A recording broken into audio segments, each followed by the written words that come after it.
Jésus vous bénisse et que sa grâce et sa paix demeurent sur vous. Je suis votre humble serviteur, l'apôtre de Dieu. Et le Seigneur, par sa grâce, a voulu que nous soyons ici, sur la deuxième montagne du village d'Afala. Depuis ce matin, nous y sommes pour des prières matinales et pour des prières de proclamation. Le Seigneur n'a pas arrêté de faire de grandes choses. Mais nous ne pourrions descendre de la montagne sans avoir eu le temps d'écouter le témoignage de l'une des personnes par lesquelles nous sommes arrivés ici, dans la ville de Touba. L'une des personnes par lesquelles le feu du réveil est allumé ici de la ville de Touba. Amen. Avant de lui donner, de partager son témoignage, j'aimerais que nous recommandions ce moment entre les mains du Seigneur Jésus. Père éternel, Dieu Tout-Puissant, Dieu de notre souffle, Dieu qui nous a donné ce corps afin que nous puissions le servir en propre. Dieu, dans le nom est Yehoshua Mashiach, dans le nom est je suis. Dieu, dont le nom est Yahweh Sikenu, c'est-à-dire le Dieu de justice. Père éternel, nous te recommandons ce moment. Nous bénissons ton nom, ton saint nom, oui, pour la vie, pour le souffle de vie que tu nous as donné gratuitement.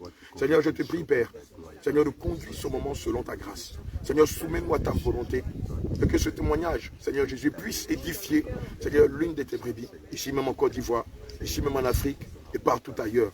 Seigneur Jésus, je prie, Père, que ton feu soit dans notre bouche, afin de délivrer, d'exhorter, de censurer, afin de ramener les captifs, Seigneur Jésus-Christ, à sortir de l'Égypte, c'est-à-dire à sortir du monde, et éternel mon Dieu, mon roi, à rentrer à Canaan, c'est-à-dire dans ton saint royaume.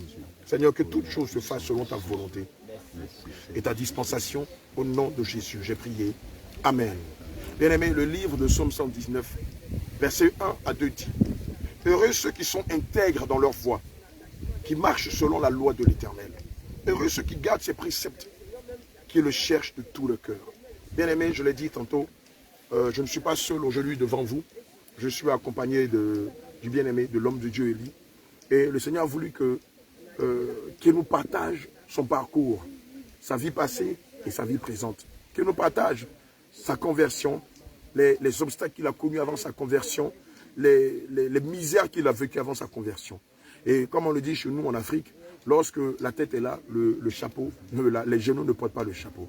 Donc on va lui donner l'occasion de se présenter à nous et de nous expliquer son parcours depuis sa naissance, la famille dans laquelle il a grandi, ses difficultés, ses misères, jusqu'à ce qu'il arrive là où il est aujourd'hui, c'est-à-dire jusqu'à ce qu'il soit aujourd'hui converti, né de nouveau. Bien-aimé, il dit, le grand public ne vous connaît pas, le corps du Christ ne vous connaît pas. Vous allez vous présenter au corps du Christ, s'il vous plaît. Shalom, shalom. C'est le bien-aimé Kwadio Alfred Yao, à l'état civil. Et mon nom c'est Élie. Et je crois que c'est ce que l'homme de Dieu l'a dit. C'est vrai qu'il y a eu vraiment, je peux dire, comme bien d'autres enfants des pays africains. Vraiment, je n'ai pas vraiment vécu avec ma mère. J'étais avec mon père. Et après, je peux dire, puisque le père, il avait réellement beaucoup de femmes. Et ma maman était la deuxième femme. Il s'est trouvé qu'à un moment donné, elle est partie. Et lorsqu'elle partait, j'étais encore petit. Donc je suis resté avec mon père en classe de CP1 jusqu'en classe de CE1. C'est là, maintenant, mon père m'a fait croire qu'il devait aller voir ma maman en vacances. Et il s'est trouvé qu'à la suite de cela, je suis resté avec mon papa, actuellement qu'il est décédé. Donc c'est trouvé que dans cette marche-là, vraiment, j'ai vécu avec la première femme de ma maman. C'est une femme qui est bien. Et quand à ce jour même, elle tente de chercher à me voir, que je parte lui rendre visite. Elle a été pour moi une mère. Elle a été celle-là même qui m'a supporté. Elle m'a vraiment aimé. Et vraiment, je n'ai pas eu l'amour de ma maman puisqu'elle est partie. C'est en classe de 3e, j'ai décidé d'aller croiser ma maman. Je ne la connaissais pas. Parce qu'elle est partie, ça faisait 10 ans. Et ces 10 ans passés, c'est vrai, je suis allé la voir. Longue partie, vraiment, je l'ai connue un an après, ce temps qu'elle est décédée, elle son petit frère, direct. Et c'est comme, je suis resté à elle, le père, toujours. Mais après la classe de 3e, c'est là, vraiment, j'ai décidé de me jeter aussi dans l'aventure, puisqu'on était à Dimbokro. Parce qu'après l'école, j'ai vraiment songé au football. Parce que vraiment c'est quelque chose que j'ai aimé beaucoup. Amen. Puisqu'il n'avait pas le Christ. C'est vrai, mon papa il était, je peux dire, à l'église Seima. une église de la Voie Lâche. Et ma maman, elle était animiste. Elle ne connaît pas Dieu. Et il y avait pas mal d'adoration de côté de ma mère. Voilà. Donc, évidemment, à un certain âge, à partir de la 3e, tu prends sur toi de vouloir devenir un grand footballeur. Bien aimé, le livre de 2 Timothée 2, verset 22, il nous a dit ceci. Fuis les passions de la jeunesse et recherche la justice, la foi, l'amour, la paix avec ceux qui invoquent le Seigneur avec le pur. Évidemment, vous allez aller à l'aventure, c'est-à-dire quitter des micros et vouloir jouer au football, c'est ça? Et comment les choses vont se passer? Bon, bien avant que je vais m'engager, il s'est trouvé qu'il y a mon père qui a perdu sa mère, ma grand-mère, et par là, je ne partais plus à l'école, et j'étais avec lui à Timokro. Donc, on allait en vacances, je peux dire aux funérailles. Et c'est aux funérailles maintenant, je vais tomber dans les vices du péché. Parce que étant mon père, vraiment, c'était quelqu'un qui était très strict. Il était un instituteur, donc on n'avait pas le droit de sortir. Et aux funérailles, c'est là que je vais profiter à tomber dans le péché de cesse. Et c'est là que les choses ont commencé. Et vraiment, j'ai commencé à sortir jusqu'à 5 filles dans le village, dans ce même funérail. Ben, pour moi, c'était une gloire. Et en tant que je jouais au football, vraiment, il y avait presque toutes les filles derrière moi. Vraiment, c'était une joie pour moi. Et c'est là maintenant qu'il y a l'équipe de football du stade qui était venue à Timokro. Vraiment, il était à leur entraînement. Et c'est là que je me suis approché d'eux. Dieu a voulu que vraiment, bon, je peux dire c'est Dieu, comme je peux le dire par le passé, mais je voyais que c'était l'image du diable, puisque Dieu n'était pas dans le football. Bien sûr, Dieu n'est pas dans le football. Vraiment, je me suis engagé, et étant vraiment sur Abidjan, j'étais avec mon grand frère. Et c'est par là que j'ai commencé à aller dans un centre de formation du nom de Kembini de Port-Boué. Et aujourd'hui, si réellement ces personnes, ceux qui sont à Port-Boué, ils ont une notion de réellement ce centre de formation. On appelle Kambini de Port-Boué. C'est un centre de formation de footballeurs. Oui. Et vraiment, ce coach qui était là en question, c'était un Apollonien. Et vraiment, on était là-bas et j'ai commencé à m'engager dans la voie. Quand bien même que mon papa était vraiment religieux, c'est vrai, je vais à l'église Assemblée de Dieu, j'ai parcouru presque toutes les églises, malgré que je suis réellement dans le football. Et je me rappelle très bien, par rapport au football, il y a un homme de Dieu de l'Assemblée de Dieu. En ce temps où il partait, quand il a su que je jouais au football, il dit qu'il va prier pour moi, pour réellement que le football puisse avancer. Vraiment, quand un pasteur. Oui. Et la dernière fois où on était à la veillée, lorsque réellement l'enseignement est en train de passer, et puis je me suis rappelé, le Seigneur m'a rappelé vraiment cette situation, que c'était malheureux de voir qu'un homme de Dieu en train de prier pour un footballeur. Est-ce que c'est un homme de Dieu? Est-ce que Dieu n'est pas dedans? Et donc, c'est là, à un moment donné, après le football, c'est vrai, on est allé un peu de partout. Attends, je veux rappeler au corps du Christ ce qu'il est dit dans le livre de 1 Timothée 6, versets 2 à 4. Il est dit, voilà ce que tu dois enseigner et recommander. Si quelqu'un enseigne autrement et ne marche pas selon la saine doctrine de notre Seigneur Jésus-Christ et selon la doctrine conforme à la piété, il est enflé d'orgueil. Il ne sait rien. Il a la maladie des discussions et des disputes de mots. De là naissent l'envie, la discorde, les calomnies, les mauvais soupçons. Bien aimé, quelqu'un qui se dit pasteur et qui prétend prier pour des personnes qui veulent devenir des footballeurs, il n'est pas serviteur de Dieu. Le football n'est pas chrétien. Le football n'est pas de Dieu. Dieu n'a pas inspiré le football. Et si Dieu avait inspiré le football, comme il nous a laissé ces 2 testaments, assurément, le football aurait dû être sûrement dans le Nouveau Testament ou dans l'Ancien Testament. Or, lorsque vous épluchez toute la parole de Dieu, en aucun cas vous ne voyez Israël qui était addict ou qui jouait au football. Amen. Ça ne te rappelle pas la fausse divinité Baal, handball, football, basketball, baseball, volleyball. Mais oui, c'est des fausses divinités. Ce sont des démons de ce siècle qui existent depuis pas moins de 300 ans. Ce n'est pas le Seigneur Jésus qui l'a créé. Nous voyons tout ce que le Seigneur a créé. Il a créé la nature, il a créé les cieux, il a tout créé, mais pas le football. Le football est une inspiration du diable. et dont le but est de conduire les enfants de Dieu en enfer. Alléluia. Et donc toi qui t'appelles pasteur, qui a la prétention de prier pour des soi-disant footballeurs, je t'en prie, tu as encore là l'opportunité de te repentir. Car aucun footballeur, aucun pasteur qui ne fait des pronostics sur le football, aucun pasteur qui ne prie sur le footballeur n'a d'héritage dans le royaume des cieux. Alléluia. N'est-ce pas qu'il est dit dans le livre de 2 Corinthiens 6 au verset 14, quel accord y a-t-il entre le fidèle et l'infidèle? Nous qui sommes serviteurs de Dieu, Dieu ne nous a jamais appelés de prier pour des choses mondaines, mais non, de prier pour ceux-là qui se sanctifient, qui se préparent pour le ciel. Or, l'œuvre du football n'est pas une œuvre spirituelle, elle est une œuvre charnelle. Alléluia. Et donc, qu'est-ce qui va se passer par la suite? Et avoir d'abord même là, en m'engageant même dans le football, c'est comme c'est les extraits qui s'échangeaient. Il y avait le mensonge. Voilà Il fallait une que œuvre. tu diminues ton âge. Bien sûr. Parce que si tu ne diminues pas ton âge, tu ne peux pas y t'engager. Voici l'un des inconvénients de jouer au football. Et des gens disent qu'ils sont chrétiens et qu'ils sont footballeurs. Or, à la base, ils ont diminué leur âge. Leur âge est faux. Ils l'ont fait même de façon délibérée. Mais bien aimé, toi qui t'appelles footballeur, qui a déjà diminué ton âge, dis-moi, comment tu pourras aller au ciel? Non seulement avec l'âge que tu as diminué, mais avec ce jeu, ce sport que tu mènes et qui pousse plein d'enfants à t'idolâtrer. N'est-ce pas qu'on t'appelle l'idole et ceux qui t'apprécient, on t'appelle leurs fans. Mais tous ceux qui sont fans d'un être humain sont des idolâtres. Nous avons pour fans le Seigneur Jésus. Et non pas Messi, non pas Kaka, non pas Drogba, non pas Ronaldinho. Alléluia. Et c'est pourquoi toi aussi, qui t'appelles footballeur et qui a diminué ton âge dans le but d'aller en Europe et de jouer une carrière internationale, je t'appelle à réviser ta position et à te repentir non seulement du football, mais du fait que tu as diminué ton âge. C'est du mensonge. Or, selon Apocalypse 21, verset 8, il est dit que les menteurs, leur part sera le lac ardent de soufre et de feu. Alléluia. Et donc, tu diminues ton âge. Et je peux dire que c'est par là les choses ont commencé. Amen. Et c'est là que je vais m'engager. C'est par là que je vais m'engager vraiment à être dans le football. Et il se trouvait que c'était dans un centre de formation. Et quand tu regardes un peu un footballeur, il y a du faux en lui. Bien sûr. Et le faux, c'est quoi? C'est du maraboutage, du fétichisme.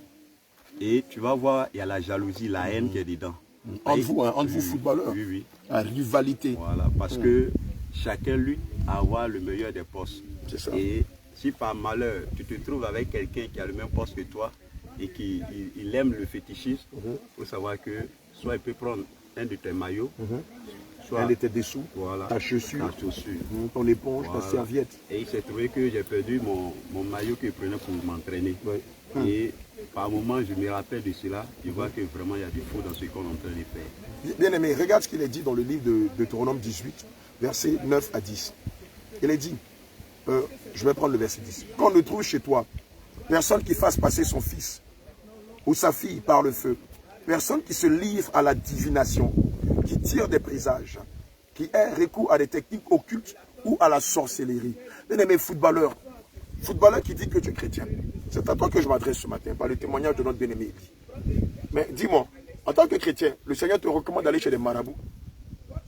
Le Seigneur te demande d'aller chez les féticheurs, de lire l'avenir. Le Seigneur te demande de voler la chaussure, de voler les dessous de ton collègue footballeur, de voler sa serviette ou même sa brosse à dents et d'aller chez les marabouts. N'est-ce pas ce que tu fais? Et tu te targues d'être chrétien. Mais christianisme ne rime pas avec occultisme. Oui, christianisme ne rime pas avec occultisme. Christianisme ne rime pas avec fétichisme. Christianisme ne rime pas avec maraboutage. Bien-aimé, tu n'as pas compris qu'en fait tu t'es égaré loin de la parole de Dieu. Tu n'as pas compris que on t'a donné au football en espérant être un grand footballeur, tu t'es mis dans un fiel amer qui ne te permettra pas de voir le jour, mais de tomber dans le gouffre éternel. Alléluia. Amen. Toi aussi, je t'appelle à la repentance. Amen. Déjà que le Seigneur nous recommande dans le même passage de ne pas laisser vivre la magicienne. Or, lorsque tu tires des présages, tu vas avoir des marabouts pour lire l'avenir. Lorsque tu voles un des biens de tes collègues pour l'amener chez les marabouts, dans le but de voler leur chance, eh bien aimé, tu es semblable à un marabout, un féticheur. Or, nous savons qu'il n'y a pas d'accord entre la lumière et les ténèbres. Alléluia. Et c'est comme ça que tu vas perdre ton maillot avec lequel tu joues au foot. Alléluia. Et c'est trouvé que, quand bien même qu'on était en train de jouer dans l'ignorance, ne connaissant pas le Christ, vraiment ces genres de pratiques, vraiment Dieu ne m'a pas donné la force de m'y engager. Alléluia. Parce que je ne savais pas ce qui était en moi, mais le Seigneur lui-même sait ce qu'il avait placé en moi. Alléluia. Et aujourd'hui, je suis en train de comprendre cela. Amen. À un moment donné, maintenant, je n'arrivais plus à pouvoir m'entraîner parce que je sentais les déchirures. Les déchirures. J'étais obligé de me bander réellement la cuisse. Mais tout cela, c'était enlevé. Et vraiment, j'ai pris la résolution vraiment de me séparer un peu du foot. Et c'est là que j'ai pris la décision de venir voir ma maman à Sassandra, puisqu'elle était là-bas. Et c'est de là que je vais m'engager encore dans une voie par rapport à la médecine. Et vraiment, j'ai appris un peu la médecine avec un particulier à Sassandra, dans un village. Et vraiment, avec mon engagement aussi avec le Seigneur. Et en cela, j'étais en train de m'engager avec le Seigneur. Et il lui est arrivé un jour de choisir entre le travail et mon affaire d'études. Il voyait que je mettais trop affaire d'études devant moi. Et lui, il était un féticheur, il était un marabout. Parce qu'il était dans les pratiques occultes. Et c'est là maintenant, je vais décider maintenant de rester auprès de ma maman pour réfléchir. Et il s'est trouvé qu'à un moment donné, vraiment, on va m'engager aussi, le même encore va m'engager dans un dépôt de pharmacie. Et c'est là, vraiment, je vais aller embraser encore la sanctification dans une église, là où on est quitté de la voie l'âge. Là, c'était aux années 2005. L'église s'appelait comment? Mias. Bon, par le passé, c'était progressif. Et à la suite de cela, c'est là maintenant, il y a eu la séparation, la division, et c'est devenu Mias. Et étant là-bas maintenant, je peux dire que j'ai commencé à arranger ma vie de péché au niveau de la boisson, au niveau du football, au niveau des femmes aussi, pour pouvoir arranger mon âme pour le salut. Tu buvais beaucoup? Non. Bon, la boisson, j'ai arrêté un peu, je prenais par moment. D'accord. Amen. Et évidemment, tu en partageais pour faire plaisir aux amis et tout ça. Non. Bon. C'était toi seul ou par occasion et tout ça. Par occasion. Alléluia. Bien aimé, il est dit dans le livre d'Habakkuk 2 au verset 14 à 15, maudit soit celui qui enivre son prochain et qui le fait boire afin de voir sa nudité. Bien aimé, que ce soit le fait de boire de l'alcool, que ce soit le fait de s'enivrer, le Seigneur Jésus-Christ est contre ce acte-là parce qu'il est lié à la chair, il est lié aux œuvres de la chair. Alors, nous savons que les œuvres de la chair sont contraires aux œuvres de l'esprit.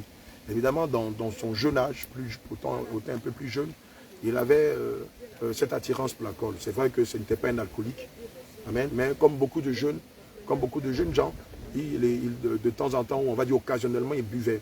Et aujourd'hui, c'est le lieu pour nous de rappeler qu'aucun buveur d'alcool, je dis bien aucun buveur d'alcool, n'a de part dans la vie éternelle.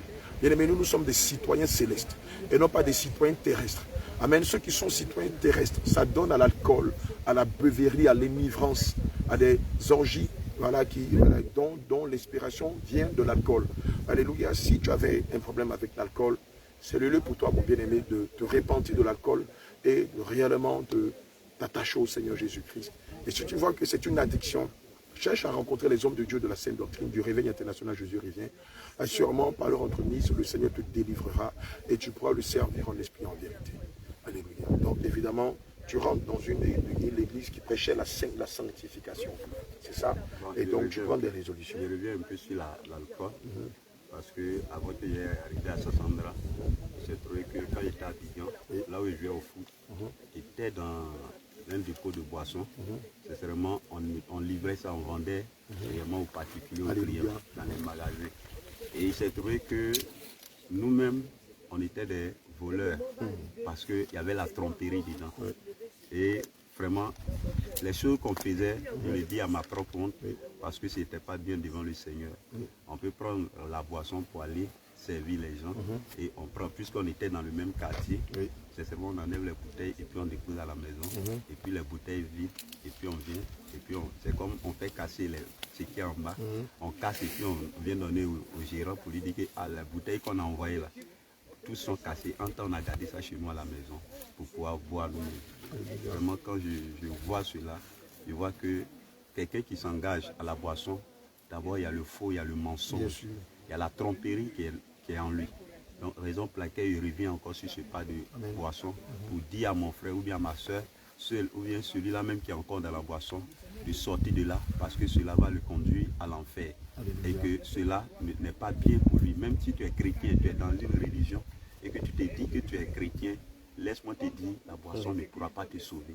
Et viens à Christ et que le Seigneur va te racheter de ta situation. Mon bien-aimé, je veux dire qu'on ne peut pas être chrétien et buveur d'alcool, non. Amen. Comme on le dit chez nous en Côte d'Ivoire, c'est une combinaison qui ne marche pas. Alléluia. On ne peut pas être chrétien et buveur d'alcool. Quand on est chrétien, on est sobre. D'ailleurs, la parole de Dieu dit, ne vous enivrez pas de vin, c'est de la débauche. Soyez plutôt remplis du Saint-Esprit. Évidemment, lorsqu'on est rempli du Saint-Esprit, le Saint-Esprit ne nous permettra pas de toucher un verre, un demi-verre, un quart de verre, un cinquième de verre d'alcool. C'est impossible, puisque devant Dieu, l'alcool est un feu étranger. Et comme l'Esprit de Dieu est le feu dévorant en nous, il peut admettre qu'il y ait un feu étranger en nous. Tous ceux qui ont reçu le baptême du Saint-Esprit, qui se sont amusés à boire un peu de vin, savent la correction qu'ils ont reçue de la part du Saint-Esprit. C'est pourquoi, comme l'homme de Dieu l'a dit tout à l'heure, nous t'exhortons. Si tu étais buveur d'alcool, si tu avais tendance à t'enivrer, si tu buvais occasionnellement, de sincèrement te repentir de l'alcool. Car, comme je l'ai dit tantôt, aucun buveur d'alcool n'a de part dans la cité céleste. Alléluia. Amen. Et évidemment, il vient de le dire. L'alcool entraîne le mensonge. Ils étaient dans une structure de vente de boissons alcoolisées. Et donc, ils les volaient, ils les revendaient et ils amenaient des bouteilles vides.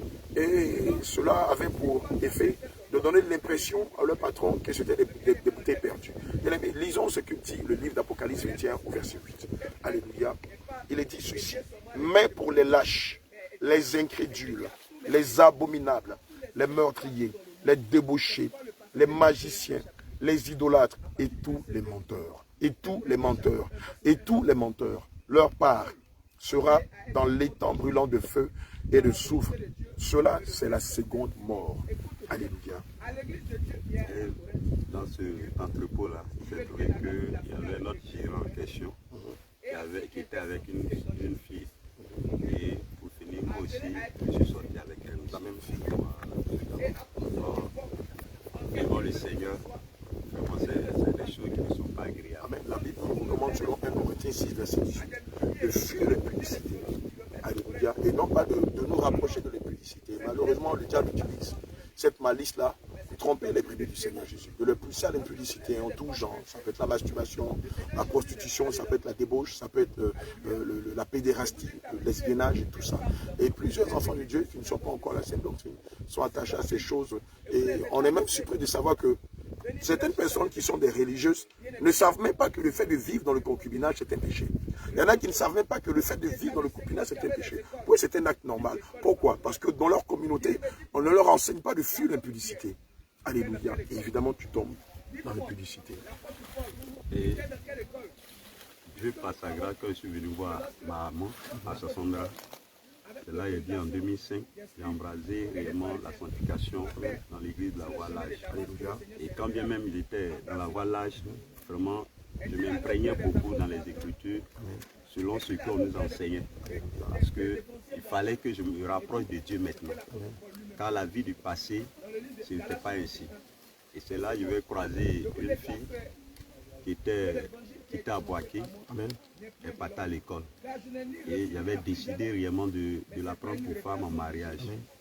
Et Dieu, le Seigneur m'a gardé parce que je suis resté pas touché de corps avec elle. Voilà. Je vais revenir sur un des points. Tu disais tout à l'heure que tu étais dans une église qui enseignait la sanctification. D'accord. Mais est-ce que cette église, cette communauté enseignait la sainte doctrine? Non. Non. Amen. Je veux te signifier quelque chose, mon bien-aimé. Enseigner la sanctification, ce n'est pas enseigner la sainte doctrine. La sanctification est une infime partie, l'un des éléments de la sainte doctrine. Alléluia. On entend beaucoup qui disent, oh, apôtre Abraham, ce que vous enseignez, on l'enseigne dans mon église, on enseigne le dépouillement, on enseigne la sanctification. Beaucoup de communautés enseignent la sanctification, mais ce n'est pas fini. Ce n'est pas tout. Alléluia. Regarde ce qu'il est dit dans le livre de 1 Timothée 4, à partir du verset 1er. Il est dit, mais l'Esprit dit expressément que dans les derniers temps, quelques-uns abandonneront la foi pour s'attacher à des esprits séducteurs et à des doctrines de démons. Alléluia. Par l'hypocrisie de faux docteurs. marqués au fer rouge dans leur propre conscience. Amen. Bien aimé, la sanctification ou le dépouillement ne sont que un ou deux éléments de la saine doctrine. Alléluia. La foi, c'est quoi? La foi, c'est tout l'ensemble de la parole de Dieu. Amen. Lorsque la parole de Dieu dit que dans les derniers temps, et beaucoup abandonneront la foi. C'est abandonner les commandements, les lois morales, les préceptes, les ordonnances du Seigneur Jésus, au détriment de doctrines qui viennent de l'Orient, qui viennent de l'Europe, aux doctrines du catholicisme, du bouddhisme, aux doctrines qui viennent même de l'Afrique, c'est-à-dire nos traditions. Alléluia, puisque nous savons que même nos traditions sont une doctrine, sont des doctrines. Alléluia. Et malheureusement, comme je le disais tantôt, beaucoup se tapent la poitrine en disant, oui, moi, dans ma communauté, on enseigne la saine doctrine. Non, si on enseigne le dépouillement dans ta communauté ou la sanctification, ce n'est pas la saine doctrine. La saine doctrine, c'est tout l'ensemble de la parole de Dieu, c'est tout l'appareil de la parole de Dieu. Alléluia. En fait, c'est là où je voulais mettre le doigt pour dire, c'est de la confusion. On voit beaucoup de communautés qui le font, mais qui ne sont pas la saine doctrine. Et je veux rappeler à quelqu'un qu'il n'y a qu'un seul réveil. Je veux rappeler à quelqu'un qu'il n'y a qu'une seule bac. Et donc, vous ne pouvez pas être en dehors du réveil et enseigner une soi-disant doctrine sur la sanctification, le dépouillement, et penser que vous allez être sauvé. Vous devez vous rattacher au réveil. Vous devez vous rattacher au dernier réveil. Si vous ne vous rattachez pas, malheur à vous. Et c'est la vérité. Alléluia. C'est pourquoi depuis quelques années, tout l'ensemble, les véritables enfants de Dieu, au son du réveil, au son de la trompette, se mettent en branle et viennent s'associer au réveil et se préparer pour le ciel. Bien aimé, au temps de Moïse, il n'y a pas eu deux, il n'y a pas eu trois Moïse. Alléluia. Au temps de Noé, il n'y a pas eu deux, il n'y a pas eu trois Noé. C'est le lieu pour toi de te remettre en cause, de rentrer chez toi, de fléchir genoux, et de demander au Seigneur si ce que je suis en train de te dire est vrai aussi. C'est des paroles en l'air. Alléluia. Amen. Amen. Amen. Et c'est là maintenant, j'ai pris cette résolution de vivre avec cette sœur dans la chasteté. Alléluia. Parce que j'ai compris les Écritures. Amen. Et puisqu'elle partait déjà à l'école, et c'est là maintenant, je peux dire en 2007, voilà, j'ai décidé réellement d'embraser le ministère, le service de Dieu. Et puisque j'étais à la pharmacie et je jonglais les deux côtés. C'est là maintenant que je vais prendre la voie de mariage. La voie du mariage. Et Dieu qui avait tout planifié pour pouvoir me permettre réellement de me marier. C'est seulement j'ai fait la dot comme sur toi, la mairie, l'église. Et cela aussi, c'était une église, on ne portait pas les bagues, les mèches. Et déjà, ce côté était déjà éclairé dans notre esprit déjà. Donc, après le mariage, je peux dire que les difficultés vont commencer. Le trouble va commencer.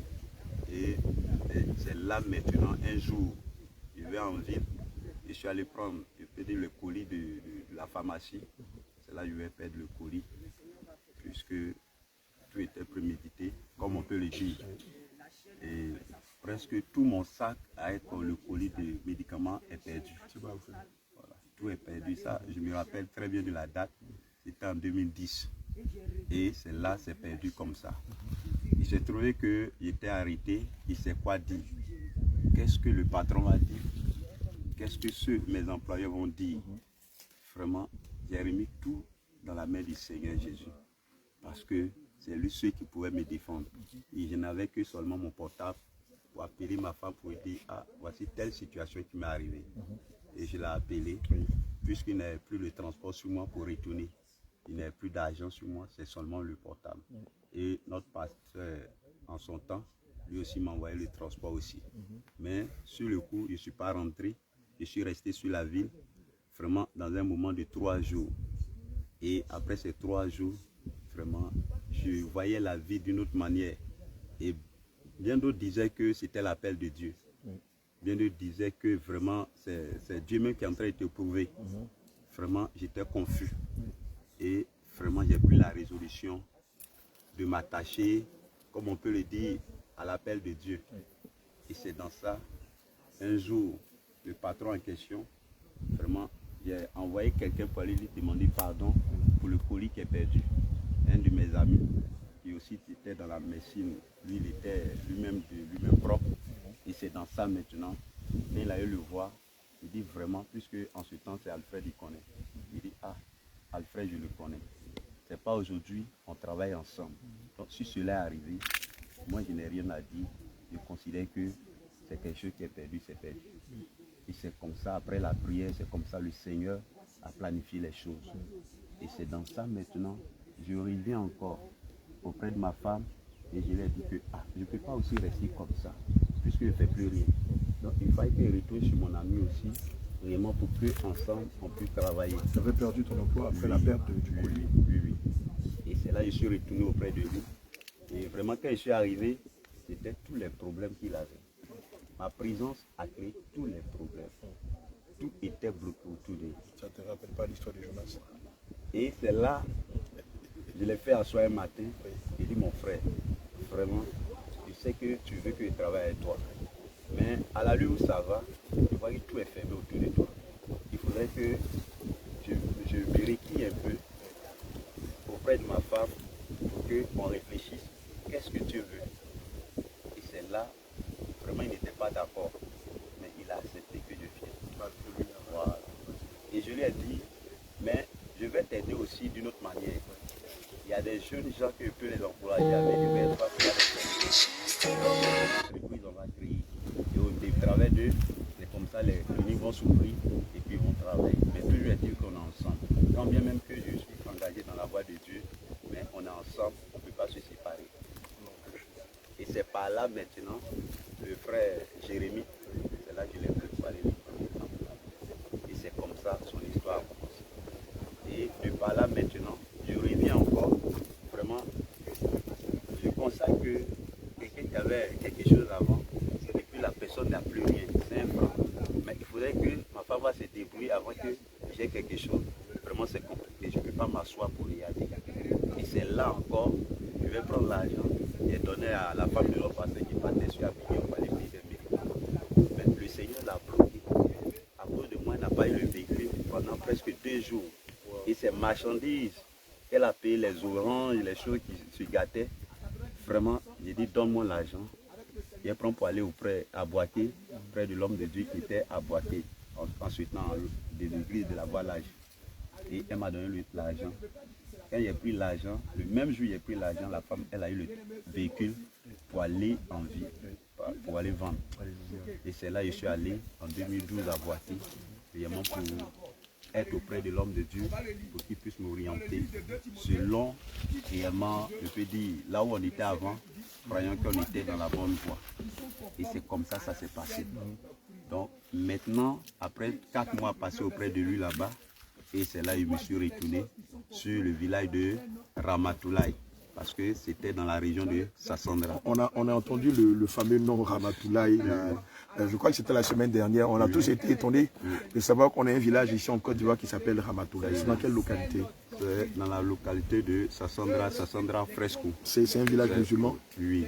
Ramatoulaye. Oui. Mais il y a des étrangers là-bas, il y a des Baoulés là-bas, il y a presque tout le monde. Toutes les races, toutes les ethnies.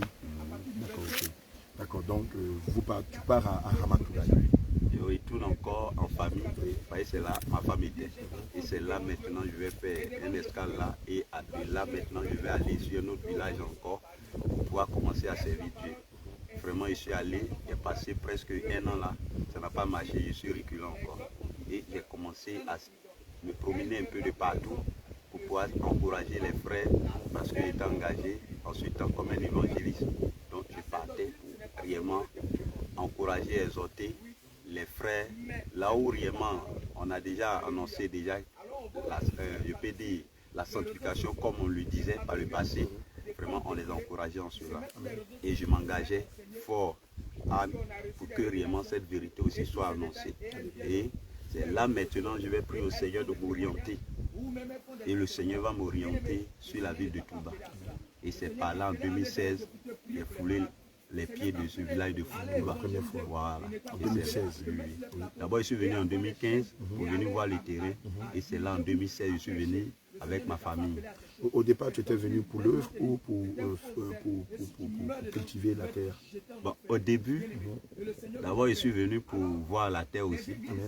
Il fallait qu'on se dise la vérité. Bien sûr, bien je suis venu voir la terre comment c'est, vraiment avec le canal d'un frère Mouré, qui aujourd'hui, vraiment ce frère, il est toujours encore à la MIAS. Même depuis votre arrivée, on l'invite, il n'est pas encore arrivé. mais il est là. C'est par son canal aujourd'hui, je peux dire, je suis arrivé sur ce village. Je sais que si un fils de Dieu, il sera pas s'attacher à Christ. Et c'est en cela que je suis arrivé. Et c'est là quand j'ai vu un peu l'atmosphère, j'ai vu qu'il n'y avait pas réellement une autre religion qui était là. Il n'y avait pas de religion qui était là. Il n'y avait pas de religion qui était là. Donc c'est dans ça maintenant, j'ai décidé de commencer à annoncer Jésus dans ce village pour la sanctification que j'ai reçue. Donc c'est dans ça maintenant, je vais chercher ma famille pour qu'on vienne. Et nous sommes arrivés, c'est là les choses ont commencé. Et on priait chez le frère. Lequel le frère mourir. D'accord. Voilà. On priait chez lui et on a commencé, c'est de là maintenant on est venu construire. Réellement, puisque ma maison, même la première maison où les frères dorment, là, où les hommes de Dieu sont venus puis dorment là-bas, c'est là-bas où je dormais auparavant. Et c'est là maintenant on a construit le temple. Et on a commencé à s'engager, à évangéliser, à encourager les gens à s'engager à la vérité. Et Dieu va faire qu'un jour, avec toujours mon frère Paul et puis mon frère Ézéchiel, vraiment on se communique tous les jours pour s'édifier par rapport aux Écritures. Et c'est dans ça maintenant, un jour ils vont m'appeler réellement pour dire que vraiment il faudrait qu'on réfléchisse sur la marche qu'on est en train d'entreprendre. Et j'étais là et puis le Seigneur va me donner aussi un message. L'apôtre qui était à Boaké, il m'a appelé pour dire, ah, Élie, Dieu dit, on n'a qu'à retourner dans les Écritures, dans les 4 évangiles. Et bien avant qu'il va m'appeler, c'est comme j'ai reçu les mêmes messages aussi. Pour lui dire que vraiment, effectivement, c'est la même chose que j'ai reçue. Donc cela m'a amené maintenant à vérifier les choses. Amen. Et c'est par là maintenant les choses vont commencer. Et mes frères vont m'appeler pour dire, ah vraiment, on a reçu quelque chose, ce qu'on cherchait depuis fort longtemps. Bien aimé, Job 33, Amen, versets 14 à 15 dit, Dieu parle cependant tantôt d'une manière, tantôt d'une autre, et l'on ne fait pas attention. Il parle en songe, en vision nocturne, quand un profond sommeil tombe sur les hommes, quand ils sont endormis sur leur couche. Alléluia. Et donc, évidemment toi, les bien-aimés Ézéchiel et les bien-aimés Paul, vous aurez une profonde remise en cause. Alléluia. Et le Seigneur va dire au bien-aimé Paul de revenir dans sa parole, selon les 4 premiers évangiles. Et qu'est-ce qui va se passer par la suite? Je peux dire que quand on s'est mis en cause, bien avant qu'on va se mettre en cause, c'est des examens de conscience qu'on a fait. C'est ça. Parce que aujourd'hui, l'homme de Dieu en question avec qui on travaillait, sincèrement, je peux dire qu'il a aidé beaucoup de personnes. Oui. Et à voir, quand tu arrives chez lui, sincèrement, tu conseilles qu'il y a la pauvreté qui est là, dans le ministère. Ça, tu remarques. Tu vois qu'il y a des gens aujourd'hui qui viennent chez lui, ils ne c'est pas en queue de poisson. Mais quand je réfléchis, moi j'avais son fardeau. Je dis, ah, comment est-ce que cet homme qui prend son temps pour aider des gens, et puis au finish, vraiment, il n'en bénéficie pas. Donc, vraiment, voilà. Donc, nous, on a pris la résolution que vraiment, on n'allait pas se séparer de lui. Sincèrement, il était auprès de lui. Sincèrement, c'est voilà. Et malgré qu'il était au loin, quand il a besoin de moi, il m'appelle. Et puis, il m'en va passer des mois avec lui. Et puis, il vient parce qu'il est devenu âgé. Donc, ceux qui comptaient sur eux pour le travail là-bas à Boaké, vraiment, c'est difficile, c'est compliqué.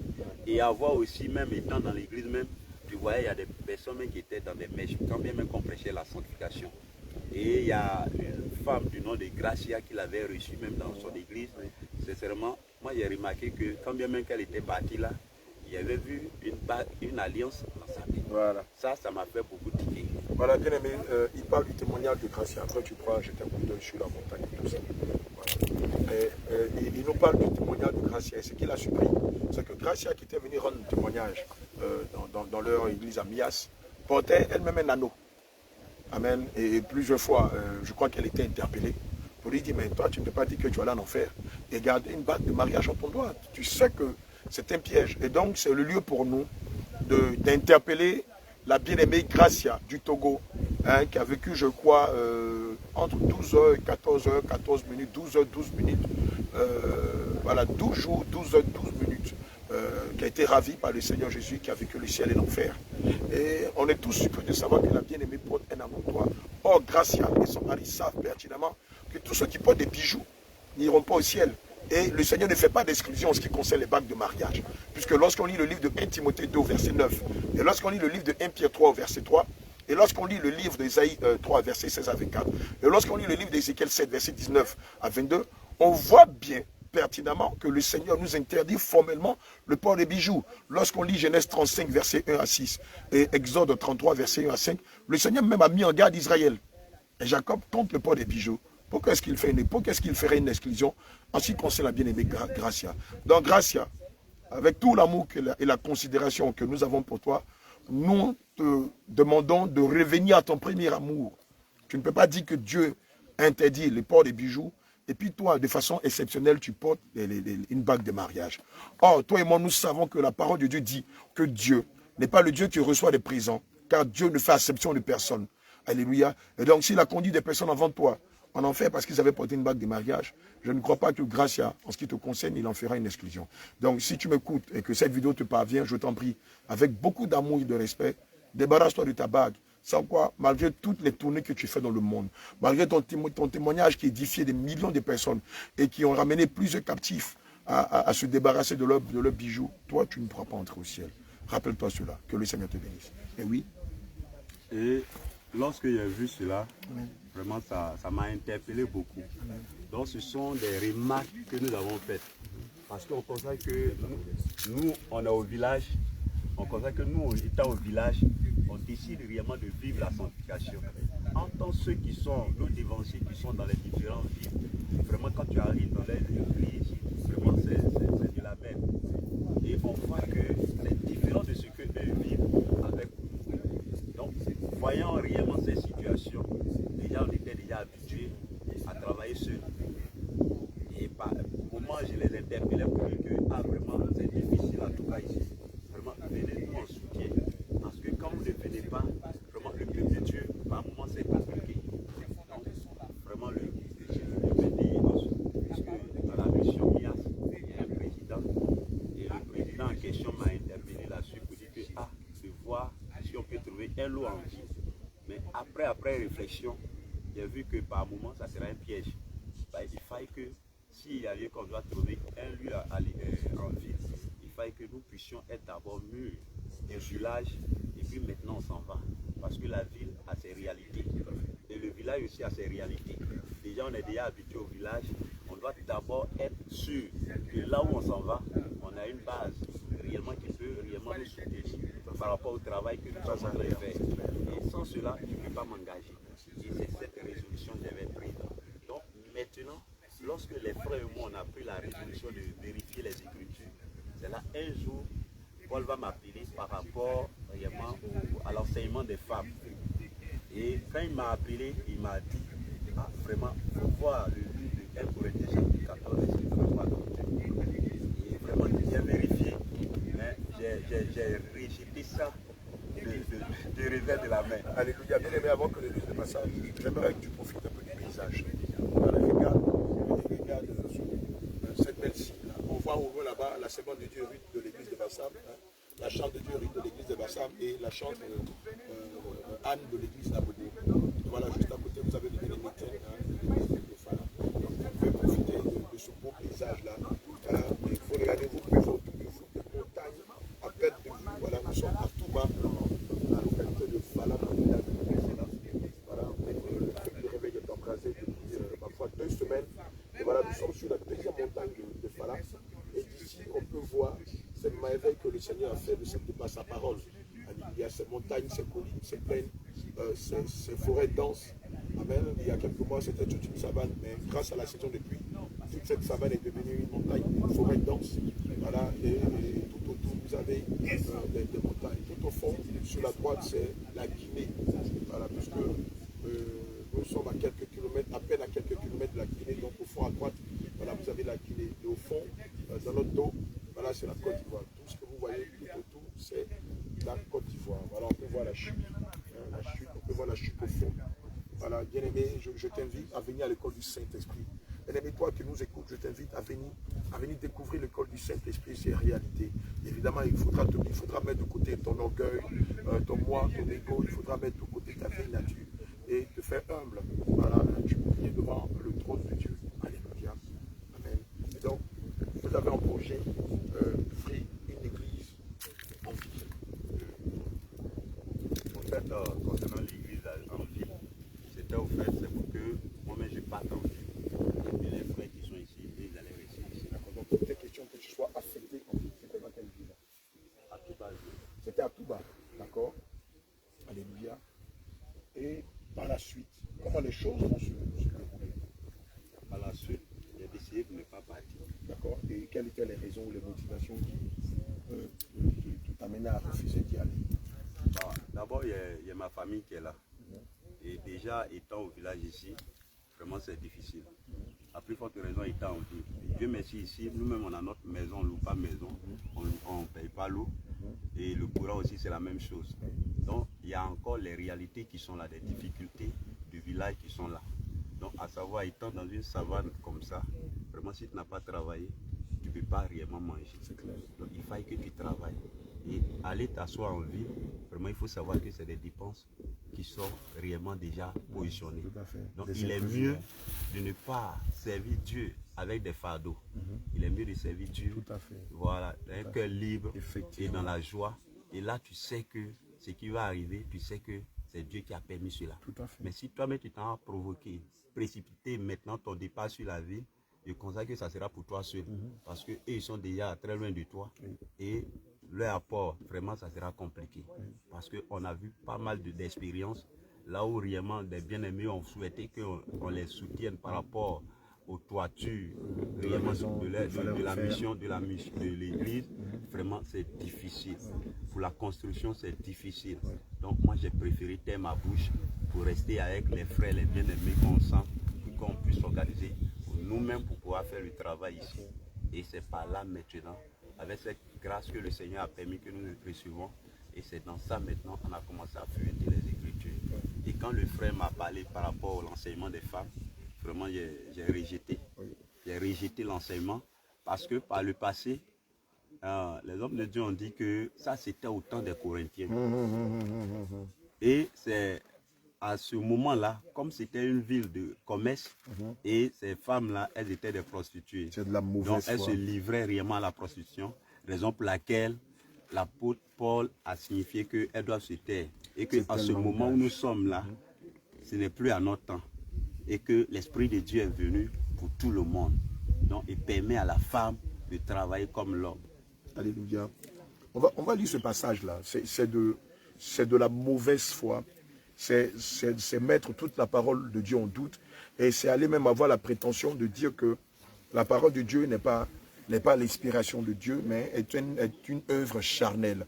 Or, c'est une malédiction de croire que la parole de Dieu est charnelle et que les serviteurs que le Seigneur lui-même s'est choisi pour le servir et d'apporter le réveil sont des agents de Satan ou sont des personnes charnelles. Puisqu'une personne charnelle est un agent de Satan, conscient ou inconscient. Alléluia. Regarde ce qu'il est dit dans le livre de 1 Corinthiens 1, versets 1 à 4. Voilà. Paul, appelé à être apôtre de Christ Jésus, par la volonté de Dieu, et le frère Sosthène, à l'église de Dieu qui est à Corinthe. À l'église de Dieu qui est à Corinthe. Ensuite, à ceux qui ont été sanctifiés en Christ Jésus. Alléluia. Appelés à être saints. Donc tous les saints. Alléluia. Et à tous ceux qui, en quelque lieu que ce soit, invoquent le nom de notre Seigneur Jésus-Christ. Leur Seigneur est notre Seigneur. En quelque lieu. Au Gabon, en Chine, en île Maurice, en France, en Côte d'Ivoire, au Mali, au Sénégal, au Congo, au Cameroun, en Afrique du Sud, en Swaziland, en Australie, au Pakistan. Cette parole concerne tous ceux-là qui invoquent le nom du Seigneur Jésus-Christ. En quelque lieu que ce soit et en quelque époque que ce soit. Donc, c'est-à-dire, il y a 2000 ans de cela. Il y a là, en 2023, il y en aura en 2025. Le langage de Dieu ne change pas. Paul ne s'adressait pas à l'église de Corinthe seulement. Il s'adressait à tous ceux-là qui invoquent le nom du Seigneur en quelque lieu et en quelque époque que ce soit. Alléluia. Que la grâce et la paix de notre Seigneur soient données de la part de notre Père et du Seigneur Jésus-Christ. Je rends continuellement grâce à Dieu à votre sujet pour la grâce de Dieu qui vous a accordé. qui vous a été accordé en Jésus-Christ. Donc le Seigneur s'adresse à tout le corps du Christ par l'entremise de son serviteur, l'apôtre Paul. En ce qui concerne le passage de 1 Corinthiens 14, verset 33-38, qui interdit formellement à la femme de devenir pasteur ou de prendre autorité dans l'église des saints. Et toute église où une femme, par procuration, est pasteur, hein, c'est-à-dire accompagné de son mari, le mari l'établit en tant que pasteur, c'est d'abord un esprit de cupidité, deux, c'est un esprit de confusion, trois, c'est un esprit de jézabélisme. Dieu n'a jamais permis à une femme de s'établir ou de s'ériger en tant que lévite ou sacrificateur, jamais. Alléluia, allez dans les mosquées, il n'y a pas de femme imam. Allez même dans l'église catholique, qui est le système de Satan, il n'y a pas de femme prêtre. Qu'est-ce que vous voulez que dans l'église de Dieu, où Dieu interdit aux femmes de prendre autorité dans l'assemblée des saints, de s'établir en tant que guide, en tant qu'enseignante, en tant que conductrice, en tant que lévite ou sacrificatrice, ça n'existe pas. Vous qui avez déjà fait des pèlerinages en Israël, vous êtes déjà allé dans des synagogues, vous avez déjà vu des femmes rabbines, déjà même le mot rabbin n'existe pas. Les rabbins sont ceux-là qui ont été établis par Dieu, non pas des rabbins. Quand vous prenez le livre de Lévitique 19, pardon, dans le livre d'Exode 29, on voit bien que le Seigneur a tissé une alliance perpétuelle entre Aaron et ses fils, et ses petits-fils à perpétuité. Et il a dit que c'est eux qui sont appelés à faire le sacerdoce. Avant de faire le sacerdoce, le Seigneur va demander à Moïse de leur laver les pieds, de leur laver tout le corps. Chose qu'on retrouve dans le livre de Jean 13. Où le Seigneur lui-même, puisque nous savons que l'ancienne alliance, l'Ancien Testament est l'homme des choses à venir. Selon Jean 13, le Seigneur va laver les pieds, les mains ainsi que les têtes des apôtres. Ça ne t'étonne pas. Ça ne te surprend pas. Le Seigneur, lorsque vous lisez le livre de Marc 10 ou de Matthieu 10, appelle 12 apôtres. À partir de Marc 10, verset 3. Le Seigneur appelle les 12 apôtres. Amen. On peut les citer, on a Barthélemy, on a Matthieu, on a Simon-Pierre, on a Judas, on a les deux Judas, on a Thaddée, Judas Thaddée et Judas Iscariote. Alléluia. Amen. On a Jude, on a Jacques, mais jamais le Seigneur n'a appelé des femmes. Quoiqu'il y avait des servantes de Dieu autour de lui, qui l'aidaient dans d'autres fonctions, mais elle n'était pas apôtresse. Elle n'était pas doctoresse, elle n'était pas évangéliste, elle n'était pas pastoresse, elles étaient servantes de Dieu. Mais même si elles avaient le don de prophétie, elles se mettaient dans l'assemblée et elles se laissaient saisir par le Saint-Esprit selon sa dispensation. Ce n'est pas parce que vous avez le don de prophétie que ça veut dire que vous êtes appelé au ministère prophétique. Femmes, détrompez-vous. Dans le livre de 1 Corinthiens 12, de verset 8 à 10, il est question du don de prophétie, qui est absolument différent du ministère prophétique. Alléluia. Bien-aimé, si tu t'étais pas mégarde, pas ignorance, établi en tant que pasteur, pasteuse ou pastoresse, c'est le lieu pour toi de te repentir, sans quoi ta folie va te conduire en enfer. Aucune femme pasteur n'est au ciel. Elles sont toutes en enfer parce qu'elles sont happées par Jézabel, frappées d'orgueil par Jézabel, frappées d'endurcissement par Jézabel, et conduites en enfer et condamnées par Jézabel. Alléluia, c'est le lieu pour toi de te repentir. Femme pasteur, tu as encore là l'opportunité de te ressaisir, de te remettre en cause, de fléchir genoux, de demander pardon au Seigneur et de laisser le tablier de pasteur à qui le droit et de te remettre dans l'assemblée. Alléluia. Et donc, vous découvrez le passage de 1 Corinthiens 14, verset 33, qui interdit formellement à la femme d'être pasteur. Évidemment, comment vous vous retrouvez devant cette situation? Toi, le bien-aimé Ézéchiel et le bien-aimé Paul. Et cela s'est passé au téléphone. Amen.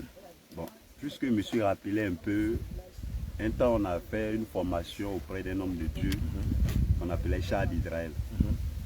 Il quand même nous a attribué même des certificats aussi. Vraiment quand je suis en train de réfléchir, j'ai dit aujourd'hui on s'était engagé dans ces genres de voies. Vraiment au finish on n'a pas terminé avec lui. Parce qu'on a considéré que c'était un branamiste. Voilà. Donc, Char d'Israël. Ouais, oui. Voilà. Et voici encore une autre décision qui vient. Il dit, il ne peut pas m'engager du coup. Il faudrait que tout soit vérifié d'abord. Parce qu'on n'est plus là pour se faire tromper, bien se trahir. Or, derrière moi, j'ai des bien-aimés qui sont là. Mais ils vont venir me poser la question, comment est-ce que je saurais leur répondre? Parce que du coup, je ne peux pas m'engager. Et c'est là que j'ai appelé un des pasteurs de la mission MIAS. Lui, il est sorti du pentecôtisme. En tant que pentecôtiste, les gens acceptent la Bible comme selon les enseignements du pentecôtisme, les femmes n'ont pas droit à la chair. Or, lui-même, il est sorti de là-bas. Mais lui aussi, il va me donner encore le même message concernant les femmes de Corinthe. Donc, quand il m'a dit, il a dit, bon, il a compris. Je vais réfléchir. Et c'est là maintenant, quelques jours après, puisque Paul même là, j'étais en colère contre lui. j'étais en colère parce que la manière d'envoyer la parole, ça m'a énervé même. Mais après, Ézéchiel va m'appeler encore. Alléluia. Il m'a dit, ah, et il a pris les choses terre à terre, terre à terre, terre à terre. Il dit, bon, il n'y a pas de problème. Il dit, bon, va dans la loi, il faut vérifier avec toutes les références. Amen. Effectivement, quand j'ai lu... On va lire le passage d'Exode 29. Hein. Pendant ce temps, tu parles, pendant que je cherche. Et quand j'ai lu le passage, j'ai vu que c'est vérifié et puis c'est vrai.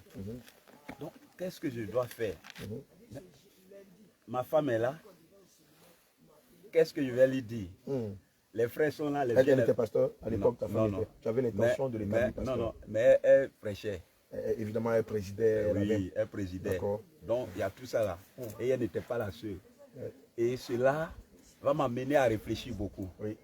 Et je vais me mettre devant le Seigneur. Amen. Cette affaire-là, si ça vient de toi, il faille que vraiment les frères là, toutefois que je vais leur faire parvenir cette parole-là, il faille qu'eux aussi, ils acceptent selon ce que l'Esprit de Dieu va les amener à comprendre.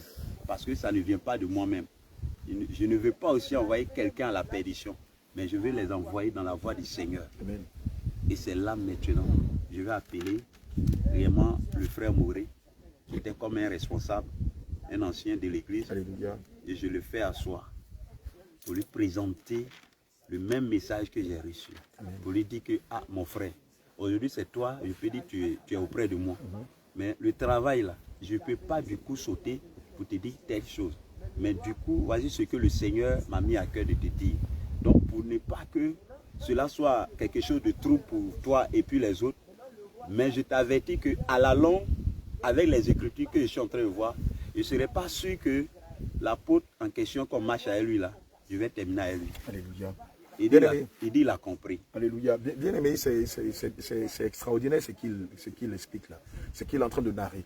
Alléluia. Évidemment, ça a été un choc culturel pour lui d'apprendre que la femme ne pouvait pas avoir l'autorité d'enseigner dans l'église des saints. Et pourquoi? Parce que naturellement, elle était bercée dans des églises où des femmes à la base étaient pasteurs. Et donc, c'est toute sa vie. C'est toute sa vie culturelle qui est remise en cause. C'est toute son histoire qui est remise en cause. C'est tout son passé. Et c'est l'éducation, selon le modèle des églises qu'il a côtoyées, qui est remise en cause. Et donc, il refuse. Quoique la parole est là, elle est écrite, elle est vraie, elle est fondée. Il dit non, mais la chair ne veut pas, la chair ne veut pas accepter. Parce que dans l'église où il était, sa femme présidait les cultes. Sa femme avait un poste d'autorité. Sa femme présidait les moments de prière. Et donc, pour lui, je vais dire quoi, mon épouse? Je ne peux pas accepter. Donc, vous êtes en train de me dire que toutes ces femmes qu'on a connues, qui étaient les pasteurs dans les églises où on est quitté, vont en enfer. Attends, mais c'est méchant. Mais c'est écrit. Regardons, prenons le livre de Exode 28. Et après, on va chuter dans le livre d'Exode 29. Voilà ce qu'il est dit. Exode 28, versets 1 à 2. Il est dit, pour toi, fais approcher de toi ton frère Aaron et ses fils avec lui du milieu des Israélites, afin qu'ils exercent pour moi, le sacerdoce. Aaron, les fils d'Aaron, Nadab, Abihu, Éléazar et Itamar. Alléluia. Tu feras à ton frère Aaron des vêtements sacrés pour marquer son rang et sa dignité. Alléluia. Au verset 29, à partir du verset 1er, il est dit, voici ce que tu feras pour les consacrer afin qu'ils exercent pour moi le sacerdoce. Donc c'était Aaron, ses fils, jusqu'à la dernière génération qui était consentie faire le sacerdoce. Tu présenteras Aaron et ses fils à l'entrée de la tente de la rencontre, et là tu les laveras avec de l'eau. Bien-aimé, prends le livre de Jean 13. Avant que le Seigneur Jésus ne soit crucifié, il va donner son amour à son comble. Et juste après, il va ceindre son vêtement à ses reins et laver tous les 12 apôtres. Alléluia. Et l'apôtre Pierre étant choqué par son attitude, va lui dire, mais maître, non seulement tu me laves les mains, mais tu me laves aussi les pieds et la tête. Il lui dit, laisse faire. Pour l'instant, tu ne sais pas ce que je fais. Mais plus tard, tu comprendras. Évidemment, tous les hommes de Dieu, ceux-là qui sont établis, doivent passer par le lavement des pieds, des mains, de la tête. Amen. C'est un sceau de la consécration, c'est un sceau de la dédicace. C'est un sceau qui dit que maintenant, ils sont consacrés au sacerdoce, au service de l'Éternel. Mais quand vous lisez la Bible, aucune femme n'a été lavée. Quand vous lisez l'Ancien Testament et le Nouveau Testament, aucune femme n'a été lavée pour quoi que ce soit. Ce acte-là est dédié qu'aux serviteurs de Dieu, non pas aux femmes. On ne lave pas les femmes, on ne lave pas les pieds des femmes. On ne lave pas les mains des femmes, on ne lave pas la tête des femmes. C'est aux hommes de Dieu que cela est dévolu. Alléluia. Au verset 7, il est dit, Exode 29, verset 7, il est dit, tu prendras l'huile d'onction, tu en verseras sur sa tête et tu l'oindras. Tu présenteras ses fils et tu les revêtiras de tuniques. Tu ceindras Aaron et ses fils d'une écharpe et tu leur attacheras des tiares. Le sacerdoce leur appartiendra par une prescription perpétuelle. Alléluia. Le sacerdoce leur appartiendra par une prescription perpétuelle. Tu investiras donc Aaron et ses fils. Aujourd'hui, Aaron et ses fils ne sont pas là. Mais toi, homme, moi, c'est nous qui sommes les petits-fils, les arrière-petits-fils, les arrière-petits-fils d'Aaron. Et c'est nous, par cette loi perpétuelle, nous sommes appelés au sacerdoce de l'Éternel. Et c'est pourquoi, selon 1 Corinthiens 14, verset 33 à 38, l'apôtre Paul pouvait faire sortir 2 caractères. C'est une loi et c'est un commandement. Et donc, l'apôtre Paul ne parlait pas de lui-même. L'apôtre Paul ne s'adressait pas qu'à Corinthe, mais l'apôtre Paul s'adressait à tous les chrétiens du monde entier.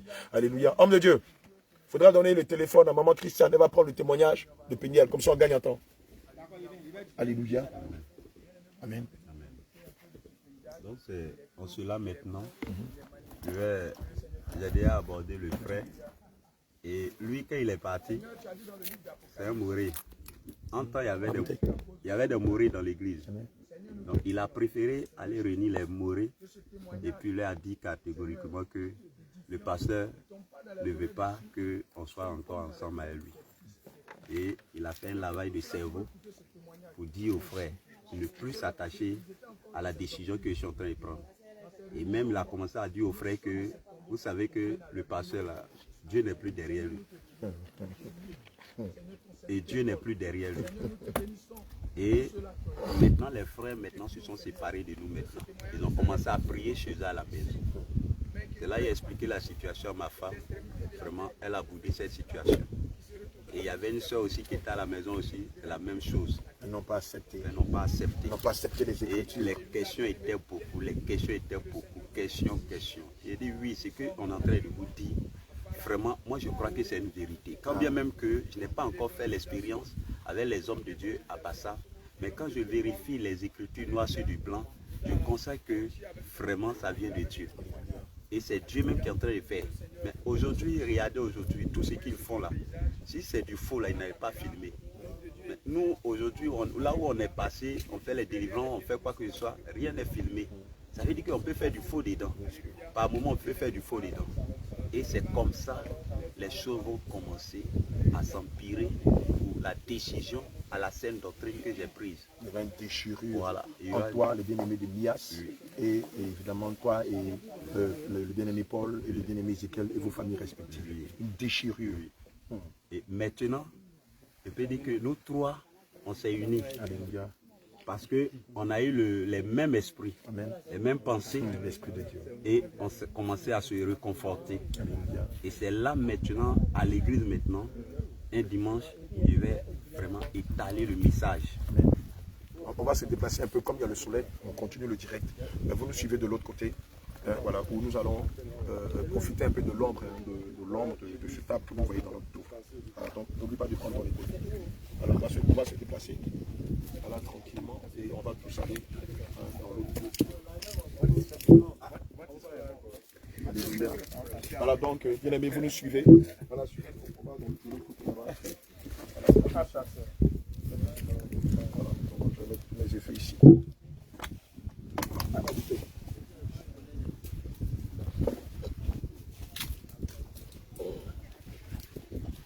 Donc suivez-moi.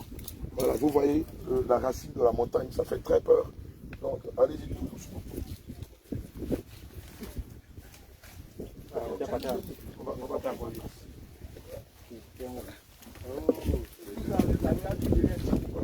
C'est naturel. Voilà, vous voyez, ça fait, on voit le fond, le bas fond là-bas, c'est à plusieurs mètres, à des centaines de mètres.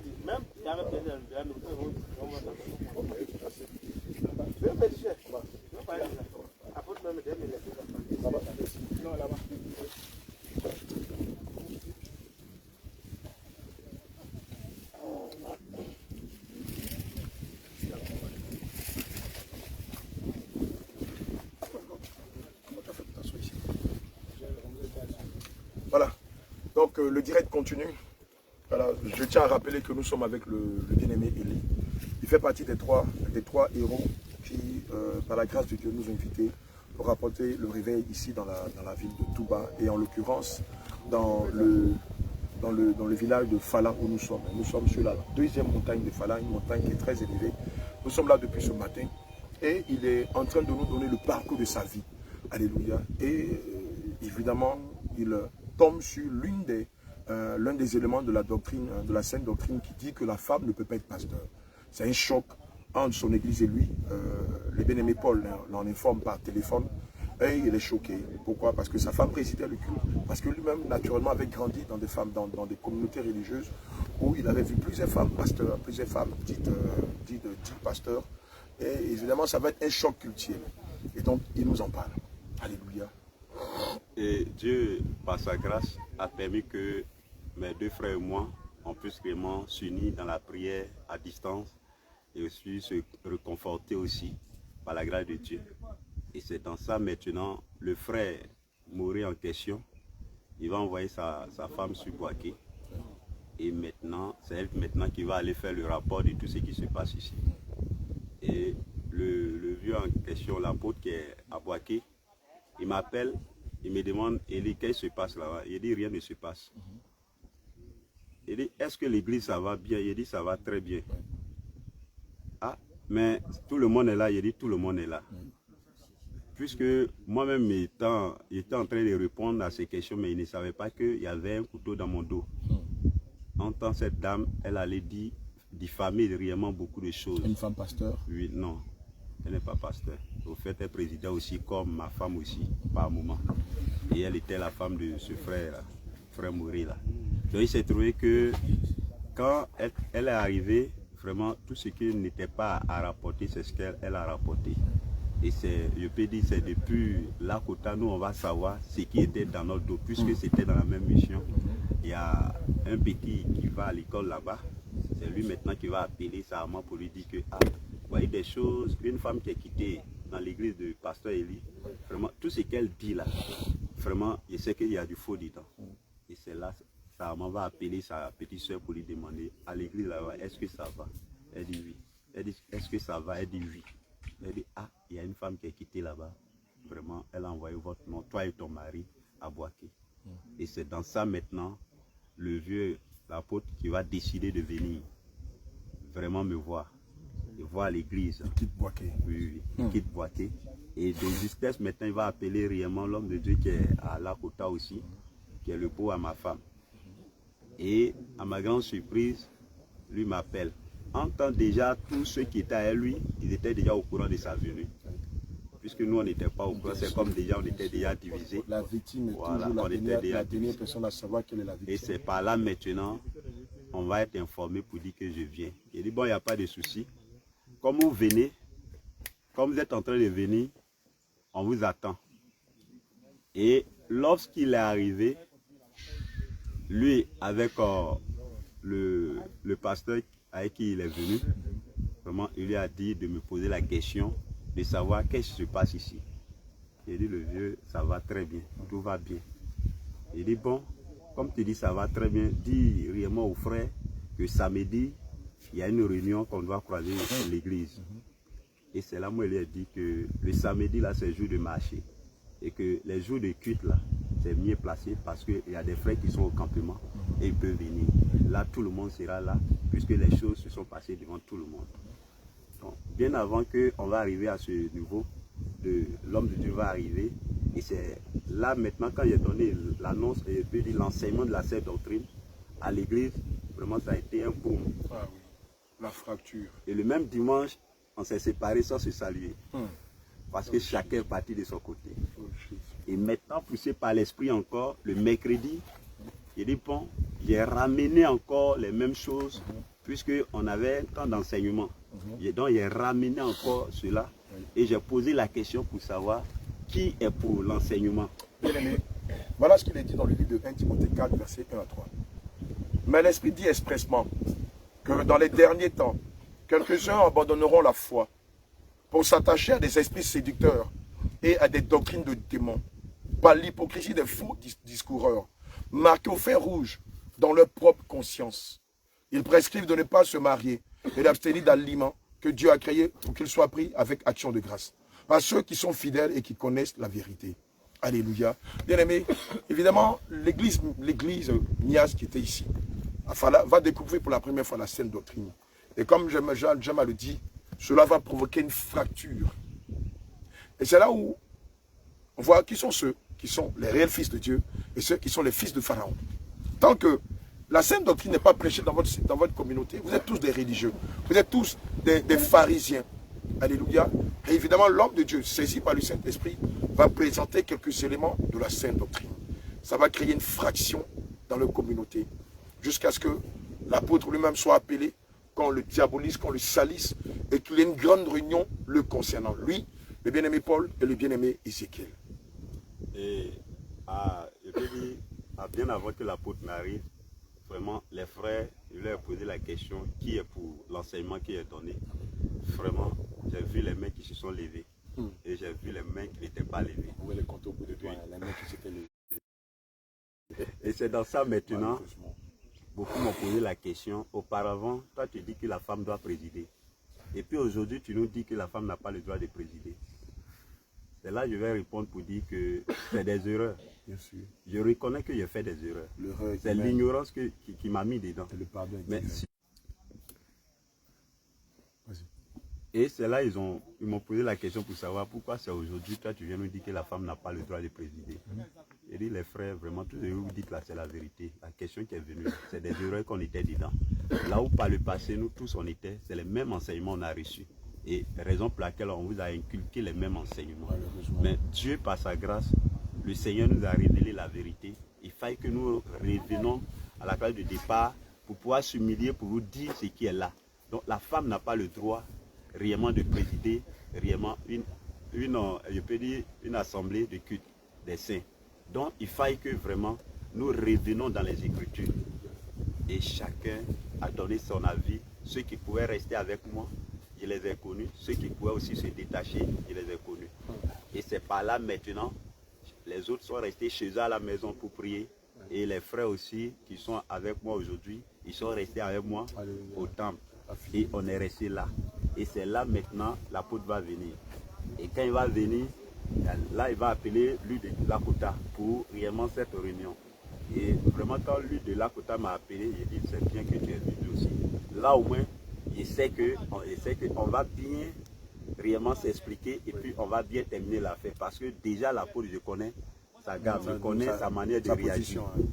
Donc quand il est arrivé, sincèrement, on a fait le culte, je peux dire le dimanche.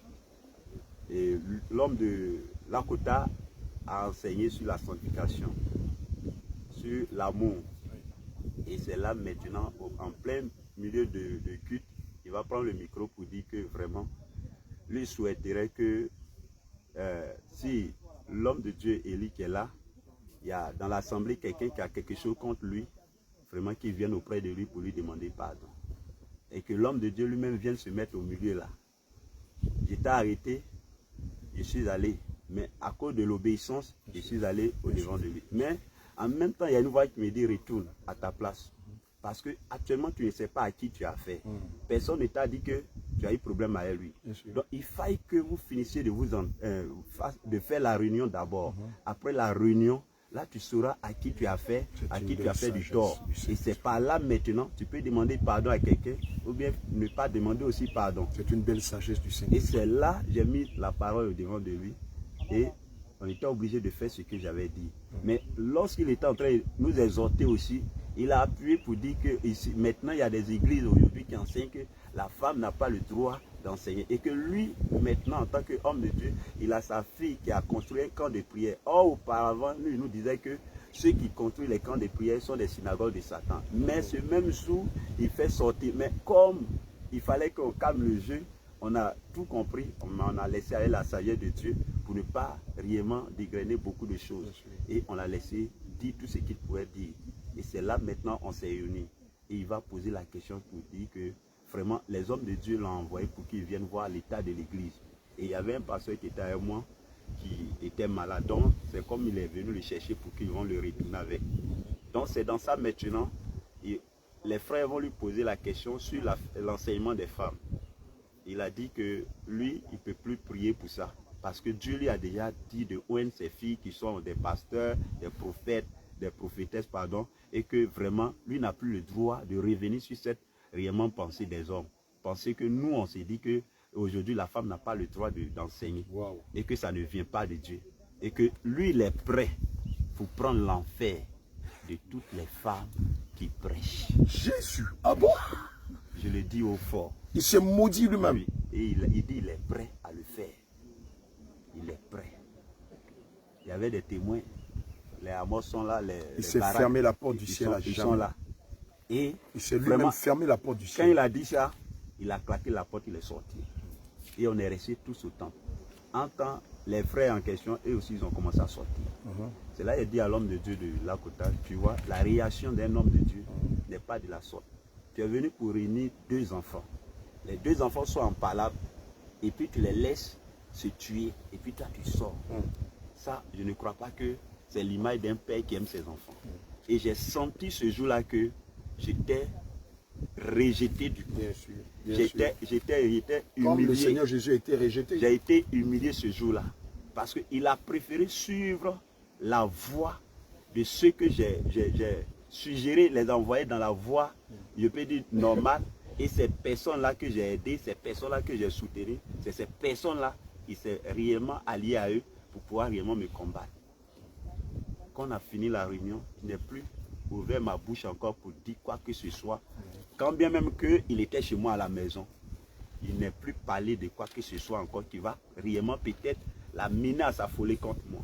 Et j'ai dit à mon cœur que vraiment, oui, il s'en va là. Tant que moi, je n'ai pas encore prié pour que le Seigneur me convainc, je ne peux plus l'appeler, je ne peux plus aussi mettre pied chez lui à la maison. 1 Corinthiens 14, versets 33 à 38.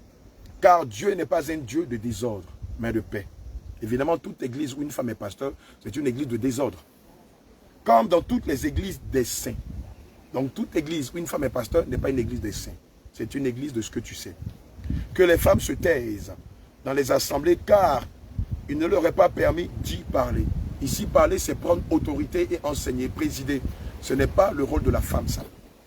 Mais qu'elle soit soumise, comme le dit aussi la loi.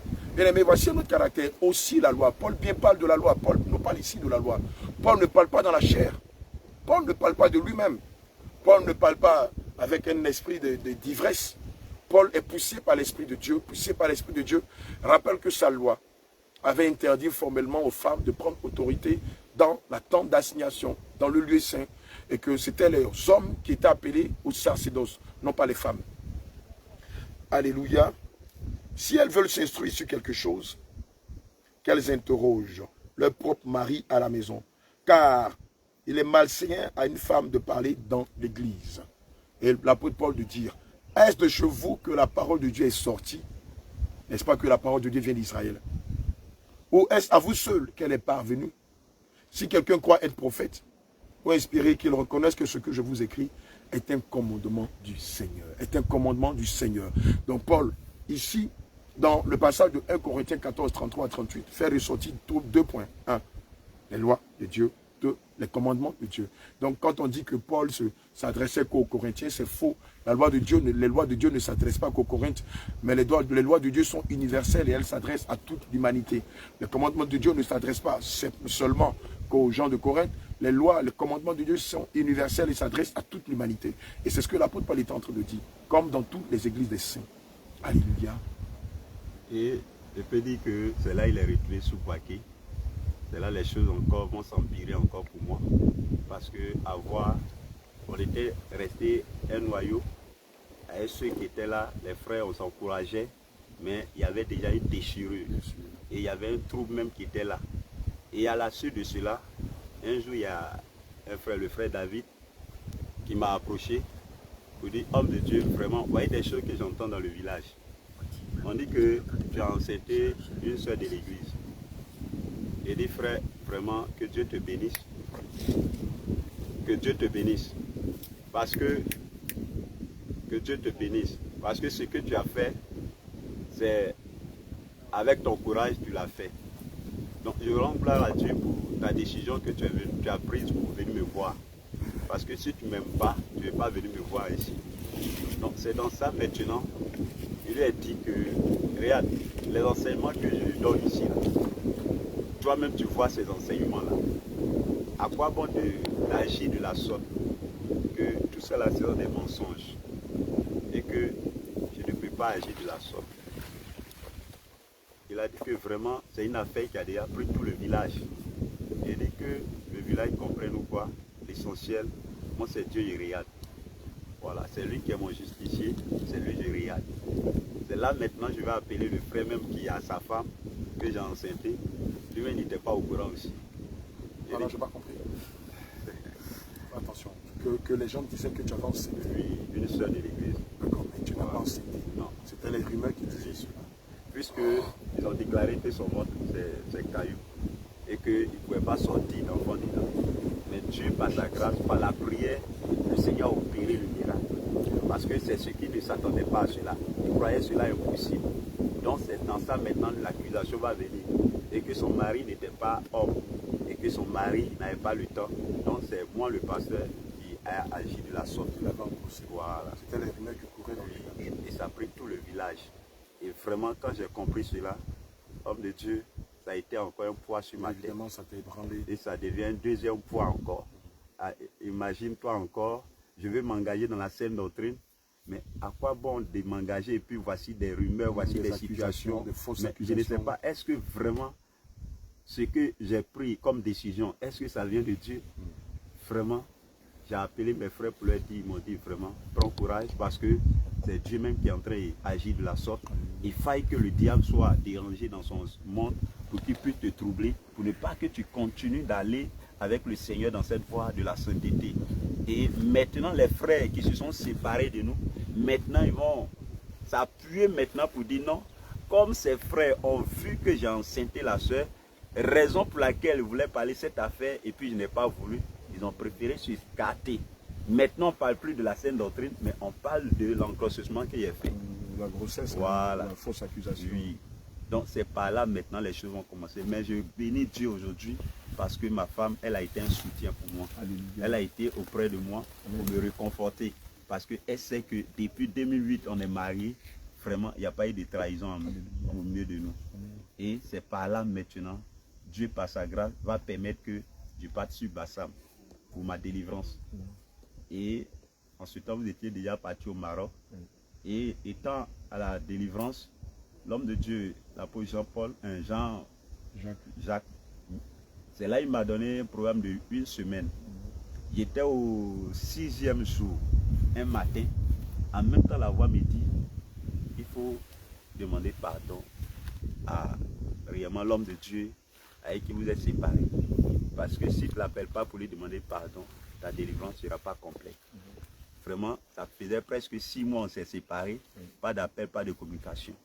Et je vais prendre réellement le temps de l'appeler pour lui dire, ah, homme de Dieu, si je t'appelle, vraiment après réflexion, le Seigneur m'a dit de t'interpeller réellement pour présenter mes excuses. Car j'ai eu tort, quand bien même que j'avais vu la vérité réellement, mais j'ai précipité les choses. Donc vraiment, il faut me pardonner. Et sa femme aussi, la même chose. Vraiment, il m'a accepté dans son cœur, il m'a béni, lui et sa femme. Et vraiment, mon âme a été libérée. Et ça a été comme une décharge. Et de mon retour encore de Bassam, vraiment, j'étais surpris encore d'entendre encore d'autres rumeurs encore qui étaient devant moi ici. Pour dire que moi, je suis allé jusqu'à Boaké pour aller me mettre en genoux devant l'homme de Dieu pour lui présenter mes excuses pour qu'il me pardonne. J'ai dit non, si vous comprenez ces rumeurs, c'est le diable. Donc laissez tout ça là, Dieu lui-même va faire le reste. De là maintenant, la saine doctrine, on s'est engagé fort, corps et âme et esprit avec les frères et sœurs pour attendre vraiment votre arrivée en ce jour dans notre village. Que Dieu vous bénisse. Alléluia. Bien-aimé, je crois que tu es...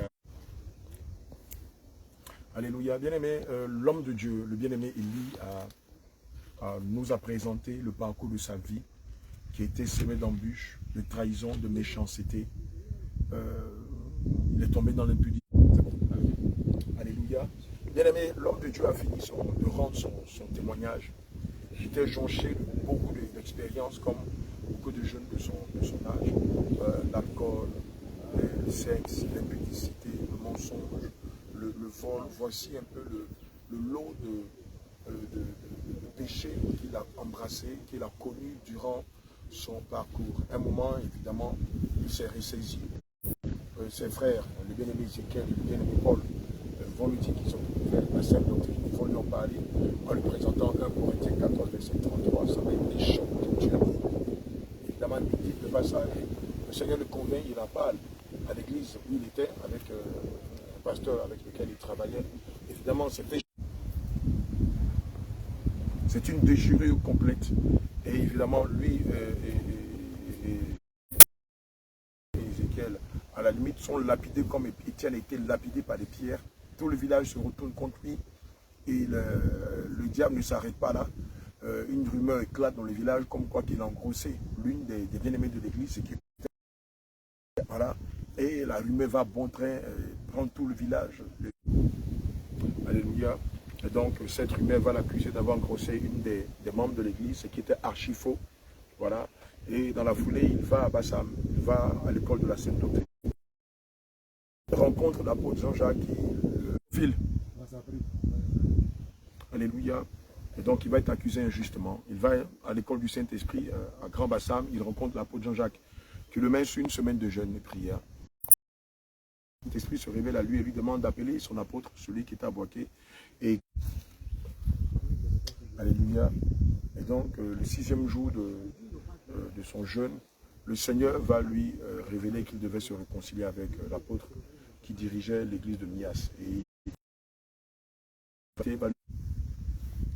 alléluia. Bien aimé, le passage de 1 Timothée 4, verset 12 dit « Que personne ne méprise ta jeunesse, mais sois un modèle pour tous les fidèles, en parole, en conduite, en amour, en foi et en purité. » Bien aimé, nous allons terminer en demandant... Je crois que avant la prière, j'ai donné mon mot de fin pour encourager la jeunesse à s'attacher au Seigneur Jésus-Christ. En restant dans le monde, on se prépare pour aller à l'enfer. Il est mieux de s'approcher de Jésus pour que notre âme soit sauvée. Et je t'appelle aussi les hommes de Dieu de la Mias. Vraiment, je leur présente tous mes excuses. Mais je les encourage aussi à s'approcher de Dieu, à s'humilier dans toute réellement leur personne, de regarder, de ne même pas regarder leur titre, de ne pas regarder ce qu'ils sont. Vraiment, je les encourage à revenir à la raison en fouillant les Écritures. Car dans les Écritures, il y a la vérité dedans. Et à savoir que la femme n'a pas le droit réellement d'enseigner. La femme n'a pas le droit de prendre l'autorité sur l'homme. Donc il doit réellement s'humilier pour revoir les Écritures, de laisser tomber les épaules, de laisser tomber leur orgueil, de laisser tomber leur connaissance, mais de laisser la parole de Dieu les éclairer pour qu'eux aussi, ils parviennent au salut au nom de Jésus-Christ. Okay, nous allons clore. L'homme de Dieu va faire la prière de la fin. Tu vas faire la prière de la fin. Bien-aimé, tu vas fermer les yeux. Nous allons bénir le nom du Seigneur Jésus. Lui dis merci pour ce merveilleux témoignage qui, ma foi, a touché plus d'une personne et qui, je sais, interpelle le corps du Christ. Les pasteurs qui ne sont pas encore affiliés à la Sainte Doctrine, qui combattent le réveil, qui n'ont pas encore compris que Hébreux 12, 14 dit rechercher la paix avec tous et la sanctification sans laquelle nul ne verra le Seigneur. Bien-aimé, je te laisse le temps de finaliser ce merveilleux moment de témoignage. Je demande aussi pardon à toutes ces personnes que j'ai frustrées pour mon engagement à la Sainte Doctrine, à ces personnes que eux aussi m'ont fait du tort. Je leur prie réellement que Dieu leur pardonne. Alléluia. Et que Dieu efface toutes les iniquités à mon égard. Belle et sagesse. Que Dieu même puisse réellement les amener aussi à sa parole dans la batte, dans le nom de Jésus. Alléluia. Très belle sagesse. Sur ce, allez, nous allons faire la prière de la fin. On va prier. Père, nous te bénissons. Nous te rendons encore toute la gloire parce que tu es ce Dieu qui mérite cette place. Tu as permis que ce temps te soit accordé. Tu as permis que nous puissions, ô Jésus-Christ, te donner réellement ce qui était comme notre passé et notre présent. Seigneur, je te rends toute la gloire. Je te prie de bénir réellement la Sainte Doctrine, de bénir tes serviteurs, de bénir réellement le réveil, afin que Jésus-Christ, tous ceux-là même qui sont dans les hameaux, tous ceux-là même dans les lieux cachés, tous ceux-là même qui n'ont pas encore entendu, Seigneur, que tu te révèles à ces vies, afin qu'eux aussi puissent connaître la vérité de ta parole. Que la gloire te revienne, Jésus-Christ. Seigneur, nous te bénissons au nom de Jésus-Christ. Amen. Amen. Allez, merci et à plus tard. Shalom, shalom à vous et que le Seigneur vous garde. Bonne semaine.